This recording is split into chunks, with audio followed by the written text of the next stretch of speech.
The following is a special Boston Globe WBC4 presentation. This is News Conference. An historic apology from the Catholic Church to victims of sexual abuse. But does it go far enough? Joining us this morning from the Catholic Action League of Massachusetts, C.J. Doyle, and from the Survivors Network of Those Abused by Priests, Phil Saviano. They'll give us their assessment of the Cardinal's response. Good morning, I'm John Henning. Welcome to News Conference. It's a sex abuse case that has spanned 3 decades and rocked the Roman Catholic Church. The charges against former priest John Geoghegan are quite simply mind-boggling. More than 130 people claimed Geoghegan sexually abused them during his time in many Boston area parishes. All of the victims were children at the time. Last week, Bernard Cardinal Law gave an unprecedented apology to the alleged victims of the unfrocked priest. There is no way for me to adequately describe the evil of such acts. All sexual abuse is morally abhorrent. Sexual abuse of minors is particularly abhorrent. Such abuse by clergy adds to the heinous nature of the acts. Judgments were made regarding the assignment of John Geoghegan, which, in retrospect, were tragically incorrect. These judgments were, however, made in good faith and in reliance upon psychiatric assessments and medical opinions that such assignments were safe and reasonable. With all my heart, I wish to apologize once again for the harm done to victims of sexual abuse by priests. I do so in my own name, but also in the name of my brother priests. Cardinal Law also imposed a zero-tolerance policy requiring priests and other church employees to become mandated reporters of alleged child abuse, even though it's not required by state law. Massachusetts is one of 20 states that exempt clergy from reporting alleged abuse, and the policy only applies to future cases of abuse. But critics, including many law enforcement officers, say the church should disclose past sexual abuse as well. As we mentioned, joining us is C.J. Doyle, the Executive Director of the Catholic Action League of Massachusetts, Phil Saviano, who is the President of the local chapter of Survivors Network of Those Abused by Priests. And with me on the panel, Boston Globe religion reporter Michael PAULSON. Gentlemen, it's painful to watch Cardinal Law, I have to say that, but is that enough? C.J.? First, let me say these things certainly are appalling. The purity and innocence of children were being destroyed. Emotional and mental anguish was being inflicted on parents, and the trust of families was being betrayed. But the Cardinal has not only apologized for this, he's gotten out ahead of the law in terms of requiring reporting by the clergy of these episodes. He's indicated a zero-tolerance policy, which means those individuals who are involved with this will not have any assignment in the Archdiocese of Boston. And I think this is something that the Church, the Cardinal, should be commended for doing. It's clearly something that's caused him untold anguish. And I think the Cardinal has really responded, I think, in a firm and effective manner on this. Yeah. Well, I don't see how you can commend the Cardinal's response when his mandated reporting policy only calls for things he hears about from this point forward. What about all the priests he's read about in the last few years? Priests that have been removed from assignment, have never been reported to the police, are out on the streets posing a risk to other kids. Well, no, wait a minute. The Cardinal has said that any priest who's been involved in sexual abuse will no longer have an assignment in the Archdiocese of Boston. That's the zero-tolerance policy. Yes, also, I mean, there are also issues of confidentiality here regarding victims in the past. Nothing here in that particular policy prevents victims and their families from coming forward. Look, this is an appalling thing. Serious mistakes were made. At the same time, you know, we're also talking about a statistically insignificant fraction of the number of priests in the Archdiocese of Boston. I looked at the 2000. No, wait a minute. I looked at the 2001 Catholic Directory this morning. There are 1,797 priests in the Archdiocese of Boston. We're talking about a fraction of 1%. There's no reason to believe this is not comparable to any other profession or any other institution. Yet no other institution is getting the same level of scrutiny that the Roman Catholic Church is. CJ, let me ask you about the moving around of priests from from parish to parish after the Archdiocese knew that they were alleged to be pedophiles.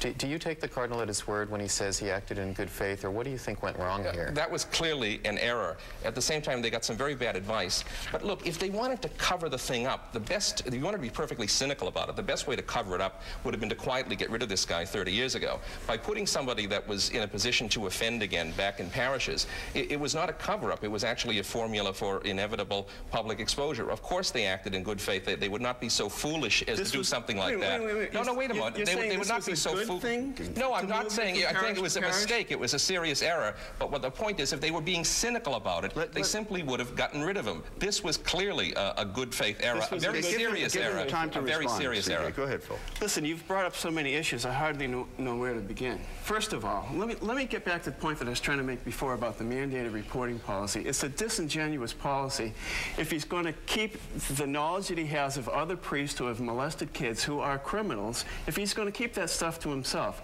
it needs to be reported to civil authorities. There are laws requiring that child molesters be dealt with in a certain way, and he's not following those laws.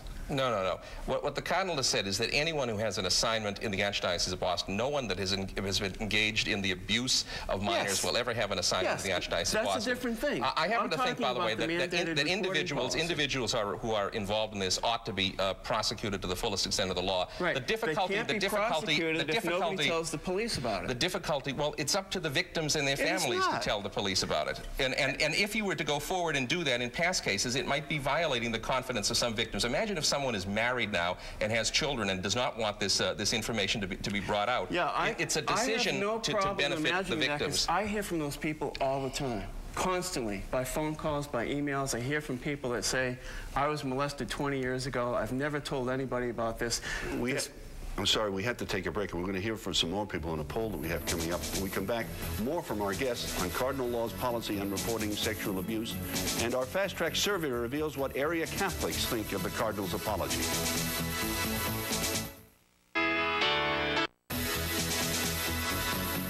Welcome back to News Conference. So did Cardinal Bernard Law's apology to alleged sexual abuse victims go far enough? WBZ's Robin Hamilton has our results of our exclusive Fast Track by Survey USA.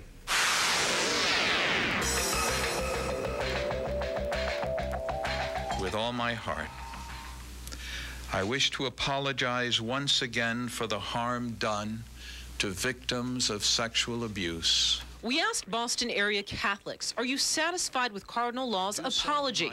54% say they are not satisfied with Law's apology. 29% say they are somewhat satisfied, while 15% say they are very satisfied with Law's apology to victims. And what about the timing of the Cardinal's statement? Most people, 68%, say the Cardinal took too long to address the problems, and they find the time frame unacceptable, while 24%, however, say the Cardinal responded in an acceptable amount of time. Finally, most people are satisfied with Cardinal Law's zero-tolerance pledge when it comes to sexual abuse in the Church. 67% say the policy is adequate. Just 22% say it's not. By the way, many Catholics say they are concerned that their church donations could go towards defending a priest accused of sexual abuse. 41% say they're concerned that their donations could go towards a defense fund, while 23% say they are somewhat concerned, and only 19% say they have no concerns at all about where their money goes when they donate. For News Conference, I'm Robin Hamilton, WBZ4 News. Back with our guests and a question from Globe reporter Mike Paulson. Let me ask you both about the issue, the impact this issue is going to have on the Catholic Church. How do you think Catholics are going to respond in terms of giving money and attending Mass? Will this hurt the Church? Well, that's one of the ways that Catholics can have a say in this matter, and that's one of the problems that they've been so complacent for so many years. They need to start asking questions, and they need to be asking for concrete answers, not evasive answers. And they also need to think about where the money is going that they drop in the basket every Sunday. Yeah, CJ, I know you're a regular churchgoer. The Church is trying to raise a lot of money now for capital purposes, the Cardinal's Appeal and so on. Do you see people withholding money because of concern over this issue? My understanding, the capital appeal has not suffered from that.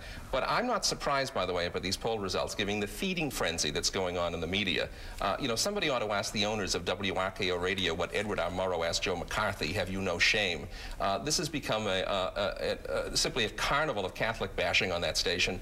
We've seen a guy named Siegel, who was the guest host for the Daytime Divas, suggesting that the reason we have pedophilia is because of the vow of chastity. Howie Carr said the same thing, actually did an episode asking people if they were ashamed, if they were embarrassed to be a Catholic. I think if I were Howie Carr, I'd be embarrassed to be an ingrate that sends my children to parochial school and then repays the nuns who educate my children with malign attacks on the faith that they've dedicated their lives to. And of course, we shouldn't really exclude the Globe here with Derek Jackson's column this morning suggesting in a thinly veiled allusion to the Taliban, talking about a cave of crackpots in Cardinal Law. Let me make one point about the news media, okay? Sexual abuse thrives in an atmosphere of secrecy. The benefit of the news media is that it's putting this issue out on the front page every day, and finally it's getting the attention that's deserved for so many years, and finally the general public is tuned into it as well. It's that kind of attention that's going to put an end to this problem. CJ, hold on one second. I know you're not representing the Archdiocese. Yeah. You're a lay organization, not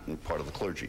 But the thing that people seem to be most upset about is they knew, and they just kept moving Gagin around. It was, as I said, it was a serious, serious error. It's and it's one that people should know about, though, right? Look, I have no problem with legitimate news reporting. I have no problem with stories that appear in the major media. What I do have a problem is that a lot of opportunistic demagogues and predatory demagogues in the talk waves and also in the opinion columns of newspapers are using this to carry out an agenda against the Catholic Church. When I hear people saying we should abolish the seal of confessional, that we have to have women priests, that Cardinal Law speaking out on public issues is now a violation of separation of church and state. There is clearly an agenda here against Catholics, and Catholics need to distinguish between legitimate reports that expose abuses, and there's nothing wrong with legitimate reports in the print or electronic media that expose abuses, and those who exploit these issues to carry out an anti-Catholic agenda. And there's a great deal of this going on. You know, we have James Carroll, again in your newspaper, who's written more than 60 columns attacking the Catholic Church in the last decade, coming out of the woodwork again on this. Well, you know, if the church wasn't such an easy target, maybe it wouldn't be so easy for people to keep writing all these columns. Look, it's a sick organization, clear and simple. And it's that's not true. And on many levels, it needs to be explored, and finally, it's getting the attention that's deserved. Phil, let me ask you about one of the issues that was just brought up. Do you believe that there's a link between celibacy and pedophilia, or do you believe that the priesthood is just afflicted by a handful of sick individuals? I certainly do not believe that trying to live a celibate life is going to turn you into a child molester. But on the other hand, I know, based on Gagin's history, the history of the priest in my case, Father Hawley, and so many others who were molesting kids from their very first assignments, that they did not have what's called a religious calling to the priesthood. It was something else. And what that something else is that for generations, the Catholic Church has been an ideal hiding place for child molesters. Gentlemen, I appreciate your coming today. It's a very emotional issue, and we'll be hearing a lot more of it. Thank you for coming.